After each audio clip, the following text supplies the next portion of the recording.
ഇന്ന് നമ്മൾ കാണാൻ പോകുന്ന സിനിമ സ്കൈഫയർ എന്ന ചൈനീസ് സിനിമയാണ്. 2019 ഈ സിനിമ റിലീസ് ചെയ്തത്. ഒരു ആക്ഷൻ ത്രില്ലർ കാറ്റഗറിയിൽ പെടുന്ന സിനിമയാണ് ഈ സിനിമ. ചൈനയിലെ ഒരു വലിയ അഗ്നിപർവ്വതം പൊട്ടിത്തെറിക്കുന്നു. ആ അഗ്നിപർവ്വത സ്ഫോടനം ആ നാടിനെ എങ്ങനെ ബാധിക്കുന്നു? ആ പൊട്ടിത്തെറിയിൽ നിന്നും ആ നാടും നാട്ടുകാരും എങ്ങനെ രക്ഷപ്പെടുന്നു? കണ്ടറിയാം. കഥകൾ കേൾക്കാൻ ഇഷ്ടപ്പെടുന്ന എല്ലാവർക്കും നമ്മുടെ ചാനലിലേക്ക് സ്വാഗതം. നമുക്ക് സിനിമയുടെ ഉള്ളിലേക്ക് തള്ളിക്കയറാം.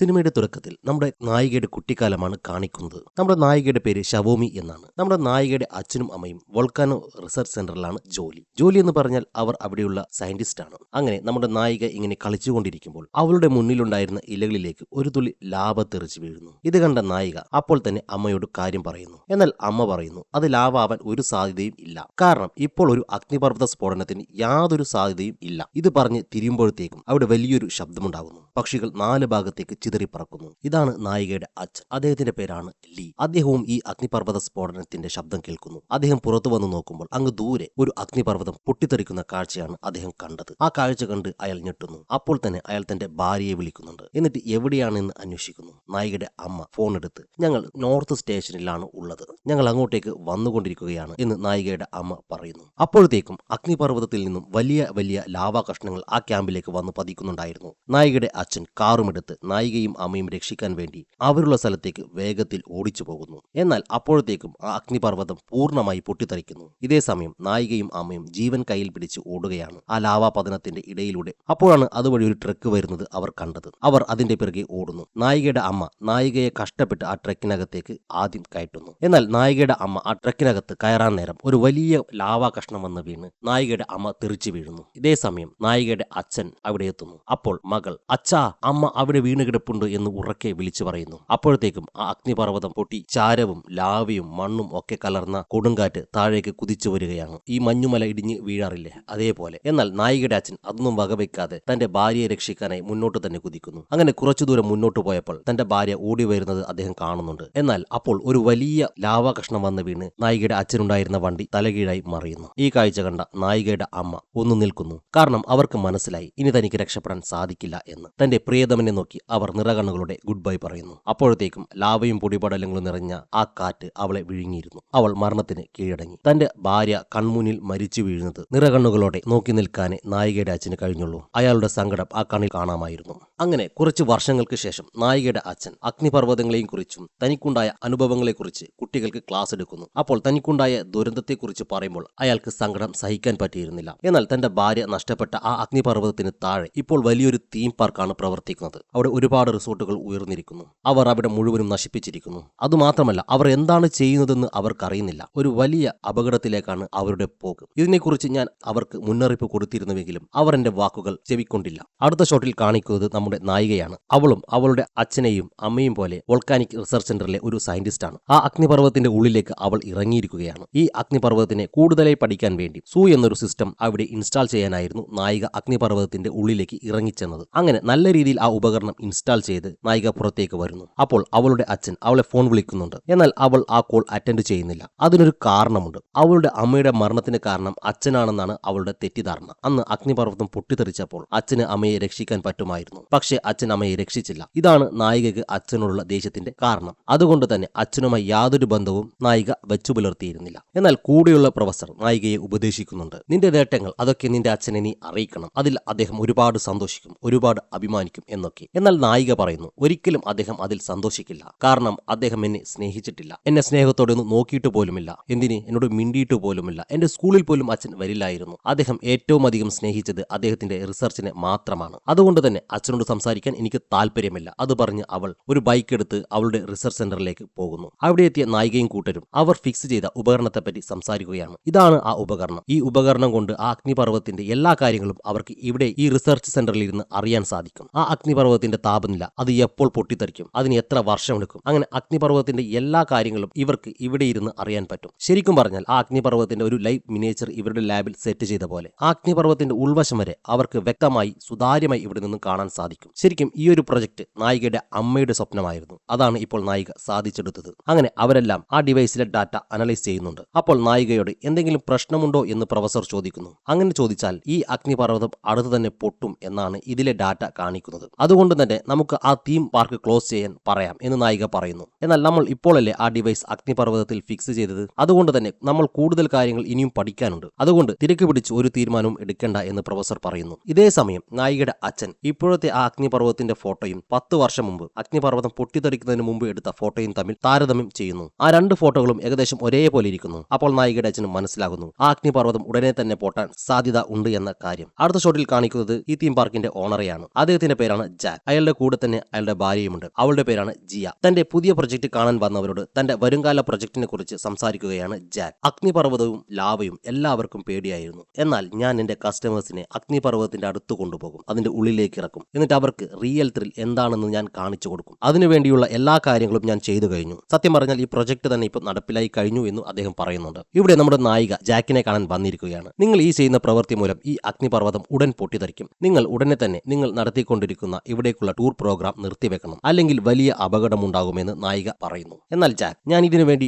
മില്യൺസ് ഓഫ് ഡോളേഴ്സ് ഇൻവെസ്റ്റ് ചെയ്ത് കഴിഞ്ഞിരിക്കുന്നു. അതുമാത്രമല്ല, ഞാൻ സയൻസിനെയും യാഥാർത്ഥ്യത്തെയും മാത്രമാണ് വിശ്വസിക്കുന്നത്, അല്ലാതെ സങ്കല്പങ്ങളെ ഞാൻ വിശ്വസിക്കാറില്ല. നിന്റെ ജീവിതത്തിൽ പണ്ട് നടന്ന ദുരന്തത്തെക്കുറിച്ച് എനിക്കറിയാം. അതേപോലെ നടക്കുമെന്നൊരു ഭയം മാത്രമാണ് നിനക്ക്. ഇവിടെ അങ്ങനെയൊന്നും സംഭവിക്കില്ല. മാത്രമല്ല, ഇവിടെ ആർക്കും തന്നെ ഒരു പരിക്ക് പോലും ഏൽക്കില്ല എന്ന് ജാക്ക് പറയുന്നു. അപ്പോൾ നായികയ്ക്ക് ഇയാളുടെ വാക്ക് കേട്ട് ദേഷ്യം വരുന്നു. അവൾ 400 മൈൽ സ്പീഡിൽ വരുന്ന ലാവാ കഷ്ണങ്ങളെ തടയാൻ നിന്നെ കൊണ്ട് പറ്റില്ല എന്ന് ദേഷ്യത്തോടെ പറഞ്ഞ് അവൾ അവിടെ നിന്നും ഇറങ്ങിപ്പോകുന്നു. ഇവിടെ റിസർച്ച് സെന്ററിൽ നായികയുടെ സുഹൃത്ത് ജിൻ അവൻ പുതിയതായി കണ്ടുപിടിച്ച ഡ്രോണിന്റെ പ്രത്യേകതകളെ കുറിച്ച് വിവരിക്കുകയാണ്. ഇതിന് ഇത്ര മെഗാ പിക്സൽ ക്യാമറയുണ്ട്, ഇതിന് ഇത്ര സ്പീഡുണ്ട്, അങ്ങനെ ഇതുമായി ബന്ധപ്പെട്ട പ്രത്യേകതകൾ അവൻ നായികയോട് പറഞ്ഞു കൊടുക്കുന്നുണ്ട്. അവിടേക്ക് നായികയുടെ അച്ഛൻ വരുന്നുണ്ട്. അദ്ദേഹം വന്നതിന് ശേഷം നായികയോട് പറയുന്നു, നമുക്ക് ഇവിടെ നിന്നും എത്രയും പെട്ടെന്ന് പോകണം. അഗ്നിപർവ്വതം എപ്പോൾ വേണമെങ്കിലും പൊട്ടിത്തെറിക്കാം, വാ നമുക്ക് ഇവിടെ നിന്നും രക്ഷപ്പെടാം എന്ന്. എന്നാൽ നായിക ഈ ഡാറ്റാസ് ഒക്കെ കൃത്യമാണ്. ഇതിന് പ്രകാരം ഈ അഗ്നിപർവ്വതം ഇപ്പോഴൊന്നും പൊട്ടിത്തെറിക്കില്ല. അതുകൊണ്ട് ഞാൻ എവിടേക്കും വരുന്നില്ല എന്ന്. നോക്കുമോളെ, ഇതൊന്നും മനുഷ്യനെ കൊണ്ട് തടയാൻ സാധിക്കില്ല. അതുകൊണ്ട് ദയവ് ചെയ്ത് നീ എന്റെ കൂടെ വരണമെന്ന് അദ്ദേഹം നായികയോട് പറയുന്നു. എന്നാൽ നായിക ഇങ്ങനെയൊക്കെ അച്ഛൻ പറഞ്ഞിട്ടും അവൾ അതൊന്നും കേൾക്കുന്നില്ല. അവൾക്ക് ഈ അഗ്നിപർവ്വതം പൊട്ടുമെന്ന് അറിയാം. പക്ഷേ അച്ഛനുള്ള ദേഷ്യം കൊണ്ടാണ് അവൾ പൊട്ടില്ല എന്ന് കള്ളം പറയുന്നത്. എന്നാൽ ഇതേ സമയം തീം പാർക്കിൽ ജാക്കിന്റെ പുതിയ പദ്ധതി പ്രകാരം ഒരു പുതിയ ഗ്രൂപ്പ് ഇവരുടെ പാർക്കിലേക്ക് വരുന്നു. അവരെ അവിടെ മുഴുവൻ ചുറ്റിക്കാണിക്കാൻ കൂടെ പോകുന്നത് ജിയ ആണ്. തീം പാർക്കിൽ നിന്നും അഗ്നിപർവ്വതത്തിന്റെ മുകളിൽ വരെ പോകാൻ ഒരു കേബിൾ കാർ ഉണ്ട്. അതിലൂടെ അഗ്നിപർവ്വതത്തിന്റെ മുകളിലെത്താം. എല്ലാവരും ആ കേബിൾ കാർ വഴി വോൾക്കാനോയുടെ മുകളിലേക്ക് പോവാനായി പുറപ്പെടുന്നു. അവിടെ അഗ്നിപർവ്വതത്തിന്റെ മുകളിലെത്തിയ ശേഷം അഗ്നിപർവ്വതത്തിന്റെ ഉള്ളിലേക്ക് ഇറങ്ങാൻ ഒരു ലിഫ്റ്റ് പോലെയുള്ള ഒരു സജ്ജീകരണം ഉണ്ടായിരുന്നു. അങ്ങനെ ആ കേബിൾ കാർ വഴി മുകളിലെത്തിയവർ ലിഫ്റ്റ് ഉപയോഗിച്ച് അഗ്നിപർവ്വതത്തിന്റെ ഉള്ളിലേക്ക് ഇറങ്ങിച്ചെല്ലുന്നു. ഇതേ സമയം നമ്മുടെ നായികയും കൂട്ടരും അവിടേക്ക് വരുന്നുണ്ട്. കൂടെ നായികയുടെ അച്ഛനുമുണ്ട്. അവർ അഗ്നിപർവ്വതം ലക്ഷ്യമാക്കി മുന്നോട്ട് വരികയാണ്. ഇതാണ് ഈ സിനിമയിലെ നായകൻ. ഇവന്റെ പേരാണ് ഷോൺ. കൂടെയുള്ളത് അവന്റെ ഗേൾഫ്രണ്ട്, പേര് ജൂലിയറ്റ്. ഇവർ രണ്ടുപേരും നായികയുടെ ഗ്രൂപ്പിലെ അംഗങ്ങളാണ്. ഇവർ രണ്ടുപേരും പരസ്പരം പ്രണയത്തിലുമാണ്. ഒരു സർപ്രൈസ് ഉണ്ടെന്ന് പറഞ്ഞാണ് ഷോൺ ജൂലിയറ്റിനെ ഇങ്ങോട്ടേക്ക് കൊണ്ടുവന്നത്. അങ്ങനെ അവർ രണ്ടുപേരും ആ വെള്ളത്തിലേക്ക് എടുത്തു ചാടുന്നു. ഇതേ സമയം അഗ്നിപർവ്വതം ചെറിയ രീതിയിൽ ഇടിയാൻ തുടങ്ങി. അവർക്ക് രണ്ടുപേർക്കും ഇതിനെക്കുറിച്ച് അറിയുന്നില്ല. ഷോൺ വെള്ളത്തിനടിയിൽ വെച്ച് ജൂലിയറ്റിനെ പ്രപ്പോസ് ചെയ്യുന്നു. അങ്ങനെ സന്തോഷത്തോടെ മുകളിലേക്ക് നീന്തി വന്ന ഷോണും കാമുകിയും ഞെട്ടുന്നു. കാരണം അവരെ ചുറ്റിപ്പറ്റി ലാവ വന്ന് നിറഞ്ഞിരിക്കുന്നു. ഇതേ സമയം വോൾക്കാനോയുടെ മുകളിൽ നിന്നും പരിശോധന നടത്തുകയായിരുന്ന പ്രൊഫസർ അവിടെ പെട്ടെന്നുണ്ടായ ഹൈ പ്രഷർ കാരണം തെറിച്ചു വീണ് മരിക്കുന്നു. അതുകൂടാതെ നായികയും കൂട്ടരും വന്ന ഹെലികോപ്റ്ററിന് ആക്സിഡന്റ് പറ്റി അതിന്റെ നിയന്ത്രണം നഷ്ടപ്പെട്ട് നായികയുടെ നേരെ വരികയാണ്. അതിൽ നിന്നും രക്ഷപ്പെടാൻ നായികയും സുഹൃത്തും കേബിൾ വഴി താഴേക്ക് കുതിക്കുന്നു. എന്നാൽ ആ ഹെലികോപ്റ്റർ അവർക്ക് നേരെ വന്ന ശേഷം താഴെ വീണ് പൊട്ടിത്തെറിക്കുന്നു. എന്നാൽ നായികയ്ക്കും സുഹൃത്തിനും ഒന്നും സംഭവിക്കുന്നില്ല. ഷോണും ജൂലിയറ്റും വെള്ളത്തിനടിയിലെ പൈപ്പ് കണക്ഷൻ ഫോളോ ചെയ്ത് അവരും രക്ഷപ്പെടുന്നു. എന്നാൽ ഇതേ സമയം ആ ടൂറിസ്റ്റുകൾ വന്നിരുന്ന സ്ഥലത്തേക്ക് ലാവ കഷ്ണങ്ങൾ വീഴാൻ തുടങ്ങിയിരിക്കുന്നു. ഒരുപാട് പേർ അതിൽ മരിച്ചു വീഴുന്നു. അതുകൂടാതെ അവിടെ വോൾക്കാനോയുടെ ഹൈ പ്രഷർ ഉണ്ടാകുന്നു. അതിലും ഒരുപാട് പേർ മരിച്ചു വീഴുന്നു. എന്നാൽ നമ്മുടെ നായികയും അവളുടെ അച്ഛനും കൂടി ഒരുപാട് പേരെ രക്ഷിക്കുന്നുണ്ട്. അവിടെയുള്ള കേബിൾ കാറിൽ നായികയും അച്ഛനും കൂടി എല്ലാവരെ കയറ്റുന്നു. അവിടെ 2 കേബിൾ കാറാണ് ഉണ്ടായിരുന്നത്. ആദ്യത്തെ കേബിൾ കാറിൽ അവിടെ ഉണ്ടായിരുന്ന സഞ്ചാരികളെ കയറ്റുന്നു. രണ്ടാമത്തെ കേബിൾ കാറിൽ നായികയും അവളുടെ അച്ഛനും സുഹൃത്തും പിന്നെ ജിയയുമാണ് ഉള്ളത്. അങ്ങനെ ആ 2 കേബിൾ കാർ താഴേക്ക് വരുന്നതിനിടയിൽ ഒരു വലിയ ലാവ കഷ്ണം വന്ന് വീഴുന്നു. ആ ലാവ കഷ്ണം വന്ന് വീണത് നായികയും കൂട്ടരും സഞ്ചരിച്ച കേബിൾ കാറിന്റെ കേബിളിലേക്കായിരുന്നു. കേബിൾ പൊട്ടി എപ്പോൾ വേണമെങ്കിലും നായികയും കൂട്ടരും സഞ്ചരിക്കുന്ന കേബിൾ കാർ താഴേക്ക് വീഴുമെന്ന അവസ്ഥയിലായിരിക്കുന്നു. ഇത് കണ്ട് പേടിച്ച് നായികയുടെ കൂട്ടുകാരൻ അപ്പുറത്തെ കേബിൾ കാറിലേക്ക് ചാടിക്കയറാൻ ശ്രമിക്കുന്നു. എന്നാൽ അതിനിടയിൽ അവിടെ ഉണ്ടായിരുന്ന ഒരു പോസ്റ്റിൽ തട്ടി അവൻ മരിക്കുന്നു. ഇപ്പോൾ നായികയും അവളുടെ അച്ഛനും ജിയുമാണ് ആ കേബിൾ കാറിനകത്തുള്ളത്. എന്നാൽ അവർ വിചാരിച്ചതുപോലെ തന്നെ ആ കേബിൾ കാർ തകർന്ന് താഴേക്ക് വീഴുന്നു. എന്നാൽ ആ കേബിൾ കാർ മുന്നിലേക്ക് തന്നെ വേഗത്തിൽ കുതിച്ചു പായുകയാണ്. അപ്പോൾ അതുവഴി വരികയായിരുന്ന ഷോണും ജൂലിയറ്റും ആ കേബിൾ കാർ കാണുകയും അവരുടെ ജീപ്പ് ഉപയോഗിച്ച് ആ കാർ നിർത്താൻ ശ്രമിക്കുകയും ചെയ്യുന്നു. അങ്ങനെ പാറയിലും മണ്ണിലുമൊക്കെ തട്ടി സ്ലോ ആയ ആ കേബിൾ കാർ ഷോൺ തന്റെ ജീപ്പ് ഉപയോഗിച്ച് നിർത്തുന്നു. അങ്ങനെ രക്ഷപ്പെട്ടവർ എല്ലാവരും ഷോണിന്റെ ജീപ്പിൽ കയറി പോകുന്നു. ഇതേ സമയം റിസർച്ച് സെന്ററിൽ ജീൻ അവനുണ്ടാക്കിയ ഡ്രോൺ ഉപയോഗിച്ച് വിളിച്ച് അവർക്ക് പോവേണ്ട വഴിയൊക്കെ പറഞ്ഞു കൊടുക്കുന്നുണ്ടായിരുന്നു. അടുത്ത ഷോട്ടിൽ കാണിക്കുന്നത് തീം പാർക്കിനെയാണ്. അവിടേക്ക് വലിയ വലിയ പാറ കഷ്ണങ്ങൾ വന്ന് വീഴുന്നുണ്ടായിരുന്നു. അവിടെയും കുറെ പേർ മരിച്ചു വീഴുന്നു. അപ്പോൾ ജാക്ക് ആരും പേടിക്കണ്ട, എല്ലാവർക്കും രക്ഷപ്പെടാനുള്ള ബോട്ട് ഇവിടെ റെഡിയാണെന്ന് വിളിച്ചു പറയുന്നുണ്ട്. എന്നാലും തന്റെ കസ്റ്റമേഴ്സ് മരിച്ചു വീഴുന്നത് കണ്ട് ജാക്കിന് സങ്കടം സഹിക്കാൻ കഴിഞ്ഞിരുന്നില്ല. തന്റെ സ്വപ്നമാണ് ഇവിടെ തകർന്നു വീഴുന്നത്. ഇതൊക്കെ കണ്ട് ജാക്കിന് ഒരുപാട് കുറ്റബോധം തോന്നുന്നുണ്ട്. ഇതേ സമയം തീം പാർക്കിലേക്ക് ലാവ കഷ്ണങ്ങൾ വീഴുന്നത് നോക്കി നിൽക്കുകയാണ് നായികയും ടീമും. ഇങ്ങനെ നോക്കി നിൽക്കാതെ നമുക്ക് എന്തെങ്കിലും ചെയ്യണം. ദേ നോക്ക്, ലാവ ഒഴുകി തുടങ്ങി. ഇങ്ങനെ പോയാൽ ആ ലാവ വന്ന് ആ ഗ്രാമത്തെ മുഴുവനും ഇല്ലാതാക്കും. അതിനു മുമ്പ് നമുക്ക് എന്തെങ്കിലും ചെയ്യണമെന്ന് നായിക പറയുന്നു. ഇത് തടയാനായി നായിക ഒരു പ്ലാൻ പറയുന്നു. അത് എന്താണെന്ന് വെച്ചാൽ, ഈ ഗ്രാമത്തിനടുത്ത് ഒരു വലിയൊരു ഡാം ഉണ്ട്. അത് എങ്ങനെയെങ്കിലും തുറക്കണം. അപ്പോൾ അതിലുള്ള ജലം ഒഴുകി ലാവയെ തടയും. അങ്ങനെ എല്ലാവരും ഡാം ലക്ഷ്യമാക്കി ജീപ്പിൽ അങ്ങോട്ടേക്ക് പോകുന്നു. ഇതേ സമയം തീം പാർക്കിൽ ജാക്ക് കുറ്റബോധം കൊണ്ട് നീറി എന്തു ചെയ്യണമെന്നറിയാതെ ഇരിക്കുന്നു. അപ്പോഴാണ് CCTVയിൽ ഒരു കുട്ടി ഒറ്റയ്ക്കിരുന്ന് കരയുന്നത് ജാക്ക് കണ്ടത്. പെട്ടെന്ന് തന്നെ ഓടി ആ കുഞ്ഞിന്റെ അടുത്തേക്ക് ജാക്ക് എത്തുന്നു. അപ്പോൾ ആ കുഞ്ഞ് അമ്മയെ വേണമെന്ന് പറഞ്ഞ് കരയുന്നു. ജാക്ക് നോക്കുമ്പോൾ കുറച്ച് ദൂരെ മാറി ആ കുട്ടിയുടെ അമ്മ മരിച്ചു കിടക്കുന്ന കാഴ്ചയാണ് ജാക്കിനെ കണ്ടത്. അതും കണ്ടത് ജാക്കിന് വലിയ വിഷമമാകുന്നു. കാരണം ഇതിനെല്ലാം ഞാൻ മാത്രമാണ് ഉത്തരവാദി എന്ന ചിന്തയാണ് ജാക്കിന് അപ്പോൾ ഉണ്ടായത്. ആ കുഞ്ഞിനെ എടുത്ത് അവിടെ നിന്നും ജാക്ക് രക്ഷപ്പെടുന്നു. അതിനുശേഷം അവിടെ നിന്ന് രക്ഷപ്പെട്ടു പോകുന്ന ലാസ്റ്റ് ബോട്ടിൽ ആ കുഞ്ഞിനെ കയറ്റി വിടുന്നു. പോകുന്നതിന് മുമ്പ് ജാക്ക് തന്റെ വാ ചൂരി കുട്ടിക്ക് കൊടുക്കുന്നുണ്ട്. എന്നാൽ ജാക്ക് ആ ബോട്ടിൽ കയറുന്നില്ല. ജാക്ക് അവിടെ തന്നെ നിൽക്കുന്നത് കണ്ട കുട്ടി നിങ്ങളും കൂടെ വാ എന്ന് ജാക്കിനെ വിളിക്കുന്നു. എന്നാൽ ജാക്ക് പോകുന്നില്ല. നിങ്ങൾ പോയിക്കോളൂ, ഞാൻ എന്റെ ഭാര്യയും കൂട്ടി വരാമെന്ന് ജാക്ക് പറയുന്നു. തന്റെ ഭാര്യ മരിച്ചുപോയി എന്നും തന്റെ സ്ഥാപനം ഇവിടെ തകർന്നു, തനിക്ക് പ്രിയപ്പെട്ടത് വിട്ടുവരാൻ ജാക്കിന്റെ മനസ്സ് സമ്മതിച്ചില്ല. ഒരു വലിയ ലാവ കഷ്ണം വന്ന് ജാക്കിന്റെ ദേഹത്ത് വീഴുന്നു. അപ്പോൾ തന്നെ ജാക്ക് മരണത്തിന് കീഴടങ്ങുന്നു. തന്റെ സ്വപ്നത്തോടൊപ്പം ജാക്കും ചാരമായി മാറി. അപ്പോഴത്തേക്കും ആ ബോട്ട് അവിടെ വിട്ടിരുന്നു. ഇതേ സമയം നായികയും ടീമും ഡാം ലക്ഷ്യമാക്കി പോകുകയായിരുന്നു.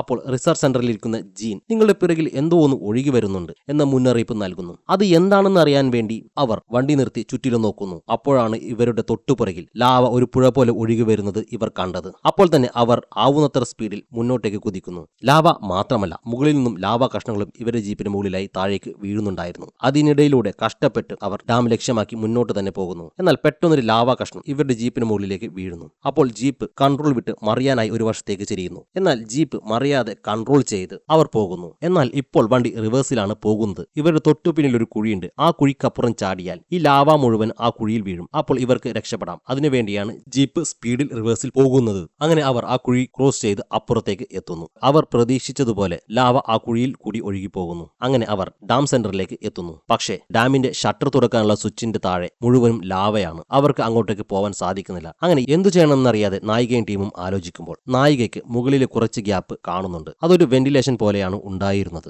അത് കണ്ടപ്പോൾ അവൾക്കൊരു ഐഡിയ തോന്നുന്നു. അവൾ ഉടനെ തന്നെ ജീനിനെ വിളിക്കുന്നു. എന്നിട്ട് തന്റെ ഡ്രോൺ ഉപയോഗിച്ച് ആ ഗ്യാപ്പിനുള്ളിലൂടെ വന്ന് ഒരു ക്രാഷ് ഉണ്ടാക്കണമെന്ന് പറയുന്നു. ജീൻ നായിക പറഞ്ഞതുപോലെ ആ ഗ്യാപ്പിലൂടെ ഡ്രോൺ ഇറക്കി അവിടെ ഒരു ക്രാഷ് ഉണ്ടാക്കുന്നു. ആ ക്രാഷിൽ അവിടം പൊട്ടിത്തെറിക്കുന്നു. അങ്ങനെ ഷട്ടറിന്റെ സ്വിച്ചുള്ള കൺട്രോൾ ബോർഡ് തകരുന്നു. അങ്ങനെ ഡാമിന്റെ ഷട്ടർ എല്ലാം ഓപ്പൺ ആകുന്നു. അങ്ങനെ വെള്ളം എല്ലാം താഴേക്ക് ഒഴുകാൻ തുടങ്ങി. ശേഷം എല്ലാവരും രക്ഷപ്പെടാൻ സ്റ്റേഷനിലേക്ക് പോകുന്ന വഴിക്ക് കാർ ഓവർ ഹീറ്റായി ഓഫ് ആകുന്നു. കാറിന് എന്ത് പറ്റിയെന്ന് പരിശോധിക്കുമ്പോഴാണ് ജൂലിയറ്റ് പറയുന്നത്, എനിക്ക് എന്റെ അപ്പൂപ്പനെ രക്ഷിക്കണം. അദ്ദേഹം തനിച്ചാണ് ഈ ഗ്രാമത്തിലുള്ളത്. എനിക്ക് അദ്ദേഹം മാത്രമേ ഉള്ളൂ. എനിക്ക് അപ്പൂപ്പനെ എങ്ങനെയെങ്കിലും രക്ഷിക്കണം എന്ന് വാശി പിടിക്കുന്നു. അങ്ങനെ ജൂലിയറ്റ് അപ്പൂപ്പന്റെ അടുത്തേക്ക് പോവാൻ ഒരുങ്ങുമ്പോൾ ഷോണും അവളുടെ കൂടെ പോവാൻ തീരുമാനിക്കുന്നു. എഞ്ചിൻ നേരെ ആവാൻ കുറച്ച് സമയമെടുക്കും. അപ്പോഴത്തേക്കും നിങ്ങൾ പോയി അപ്പൂപ്പനെ രക്ഷിച്ചു വാ എന്ന് നായികയുടെ അച്ഛൻ പറയുന്നു. അങ്ങനെ അവർ മുത്തച്ഛനെ രക്ഷിക്കാൻ വേണ്ടി ഗ്രാമത്തിലേക്ക് എത്തിയപ്പോൾ ആ ഗ്രാമത്തിന്റെ പകുതിയും നശിച്ചിരിക്കുന്നു. ഡാം തുറന്നുവിട്ടതുകൊണ്ട് മാത്രമാണ് ലാവ വന്ന് ആ ഗ്രാമം മുഴുവനായി നശിക്കാത്തത്. അങ്ങനെ അവർ രണ്ടുപേരും അകത്തു ചെന്ന് നോക്കിയപ്പോൾ ജൂലിയറ്റിന്റെ അപ്പൂപ്പൻ തളർന്നു കിടക്കുകയാണ്. അവരെ കണ്ടപ്പോൾ അപ്പൂപ്പൻ, നിങ്ങൾ എന്ത് മണ്ടത്തരമാണ് കാണിച്ചത്,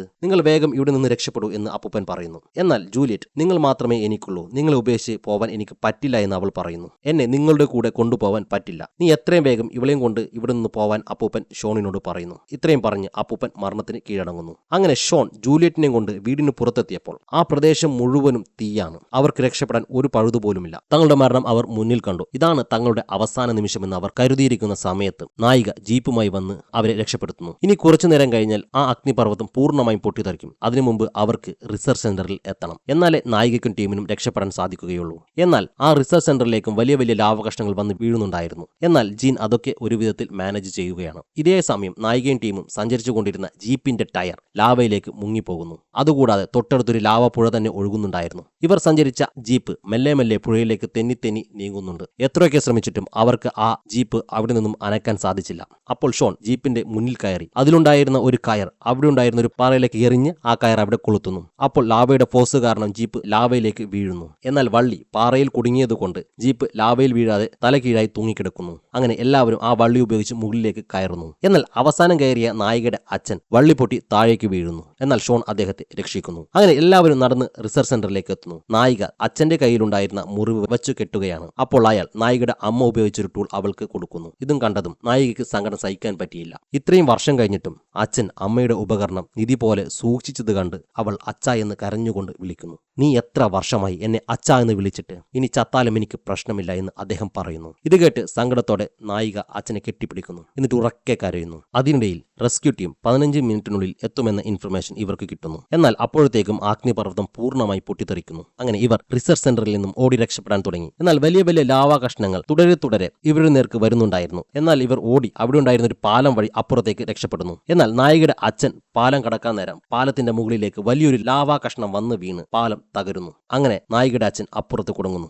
അയാളുടെ മകളെ നോക്കുന്നു. അച്ഛനെ രക്ഷിക്കാൻ ഞാൻ തീർച്ചയായും വരുമെന്ന് നായിക പറയുന്നു. എന്നാൽ ഞാൻ നിനക്ക് വേണ്ടി കാത്തിരിക്കും എന്ന് അച്ഛനും പറയുന്നു. നായികയും കൂട്ടൊരു മനസ്സില്ലാ മനസ്സോടെ അവിടെ നിന്നും പോകുന്നു. അപ്പോൾ തന്നെ നായികയുടെ അച്ഛൻ ഒരു ബൈക്ക് എടുത്ത് എങ്ങോട്ടേക്കോ പോകുന്നു. നമ്മുടെ നായികയും കൂട്ടരെയും റെസ്ക്യൂ ടീം വന്ന് രക്ഷിക്കുന്നു. എന്നാൽ നായികയുടെ അച്ഛൻ ബൈക്കും എടുത്ത് പോവുകയാണ്. തൊട്ട് പിറകെ തന്നെ ആ ചാരമൂടിയ അഗ്നിപർവ്വതത്തിന്റെ കൊടുങ്കാറ്റ് ഇയാളുടെ പുറകെ തന്നെയുണ്ട്. പെട്ടെന്ന് അയാൾ ബൈക്കിൽ നിന്നും തെറിച്ചു വീഴുന്നു. അവിടെ നിന്നും എഴുന്നേറ്റ് അയാൾ ഒരു ഫ്ലെയർ ഗൺ എടുത്ത് മുകളിലേക്ക് ഷൂട്ട് ചെയ്യുന്നു. ഇത് ഹെലികോപ്റ്ററിൽ പോകുകയായിരുന്ന നായികയും കൂട്ടരും കാണുന്നുണ്ട്. അപ്പോഴത്തേക്കും ആ കൊടുങ്കാറ്റ് വന്ന് അവിടെ മൂടിയിരുന്നു. ഇത് കണ്ടുകൊണ്ടിരുന്ന നായിക തന്റെ അച്ഛൻ മരിച്ചുവെന്ന് കരുതി ഉറക്കെ കരയുന്നു. അങ്ങനെ എല്ലാവരും രക്ഷപ്പെട്ട് ഇപ്പോൾ ഒരു ബോട്ടിലാണ്. അവിടെ വെച്ച് ഷോൺ ജൂലിയറ്റിനെ പ്രപ്പോസ് ചെയ്യുന്നു. അവൾ അത് ആക്സെപ്റ്റ് ചെയ്യുന്നു. അങ്ങനെ രണ്ടുപേരും കെട്ടിപ്പിടിച്ച് കരയുന്നു. അപ്പോൾ ആ ബോട്ടിൽ ജാക്കിനെ കാണാതെ വിഷമിച്ചിരിക്കുകയാണ് ജിയ. അപ്പോൾ ദൂരെ ഒരു കുട്ടിയുടെ കയ്യിലുള്ള വാച്ച് അവൾ ശ്രദ്ധിക്കുന്നു. അവൾ ആ വാച്ച് അടുത്തുപോയി നോക്കുമ്പോൾ അത് ജാക്കിന്റെ വാച്ചായിരുന്നു. ഈ വാച്ച് നിനക്ക് തന്ന ആൾ എവിടെയെന്ന് ജിയ ചോദിക്കുമ്പോൾ ആ കുഞ്ഞ് ഉറക്കെ കരയുന്നു. അപ്പോൾ ജിയയ്ക്ക് മനസ്സിലാകുന്നു ജാക്ക് മരിച്ചെന്ന കാര്യം. ജിയ ആ കുഞ്ഞിനെ കെട്ടിപ്പിടിച്ച് കരയുന്നു. അപ്പോഴാണ് ടിവിയിൽ നായികയുടെ അച്ഛനെ രക്ഷപ്പെടുത്തുന്ന വാർത്ത കാണിക്കുന്നത്. ഇത് കണ്ട നായിക അത്ഭുതപ്പെടുന്നു. കാരണം തന്റെ കൺമുന്നിൽ വെച്ചാണ് അച്ഛൻ ആ കൊടുങ്കാറ്റിൽ പെട്ടത്. പിന്നെ എങ്ങനെയാണ് അച്ഛൻ രക്ഷപ്പെട്ടത്? അവൾക്ക് അത്ഭുതവും സന്തോഷവും ഒരുമിച്ചുണ്ടാകുന്നു. ഇപ്പോഴാണ് എന്താണ് അവിടെ സംഭവിച്ചതെന്ന് കാണിക്കുന്നത്. എല്ലാവരും പോയ ശേഷം നായികയുടെ അച്ഛൻ റിസർച്ച് സെന്ററിന്റെ ഉള്ളിലേക്ക് പോകുന്നു. എന്നിട്ട് അടുത്തു ചെന്ന് ആ വോൾക്കാനിന്റെ മാപ്പ് നോക്കിയപ്പോൾ ഒരു സ്ഥലത്ത് ചെറിയൊരു കുഴി അദ്ദേഹം കാണുന്നുണ്ട്. അങ്ങോട്ടേക്കാണ് അദ്ദേഹം ബൈക്കും എടുത്ത് പോയത്. റെസ്ക്യൂ ടീമിന് താൻ ഇവിടെയുണ്ടെന്ന് അറിയിക്കാൻ വേണ്ടിയാണ് അദ്ദേഹം ഫ്ലെയർ ഗൺ ഉപയോഗിച്ചത്. ആ ഫ്ലെയർ ഗൺ അടിച്ചതിന് ശേഷം ആ കുഴിയിലേക്ക് ചാടി അദ്ദേഹം ആ കൊടുങ്കാറ്റിൽ നിന്നും രക്ഷപ്പെടുന്നു. പിന്നീട് ആ റെസ്ക്യൂ ടീം അയാളെ രക്ഷപ്പെടുത്തി ആ ഷിപ്പിലേക്ക് എത്തിക്കുന്നു. അച്ഛനെ കണ്ടതും നായിക ഓടിച്ചെന്ന് അദ്ദേഹത്തെ കെട്ടിപ്പിടിച്ച് കരയുന്നു. അഗ്നിപർവ്വത സ്ഫോടനം കൊണ്ട് പിരിഞ്ഞ അച്ഛനും മകളും അതേ അഗ്നിപർവ്വത സ്ഫോടനം കൊണ്ട് ഒന്നിക്കുന്നു. അങ്ങനെ അവരെല്ലാവരെയും വഹിച്ചുകൊണ്ട് ആ ബോട്ട് അവിടെ നിന്നും പോകുന്നു. ഇതോടെ സിനിമ അവസാനിക്കുന്നു. ഈ സിനിമ ഇഷ്ടപ്പെട്ടെങ്കിൽ നമ്മുടെ ചാനൽ ഒന്ന് സബ്സ്ക്രൈബ് ചെയ്യുക. അതേപോലെ ഇത്തരത്തിൽ സിനിമാ കഥകൾ ഇഷ്ടപ്പെടുന്ന സുഹൃത്തുക്കളോ ഫാമിലി മെമ്പേഴ്സോ ഉണ്ടെങ്കിൽ അവർക്ക് ഈ വീഡിയോ ഒന്ന് ഷെയർ ചെയ്യുക. നന്ദി.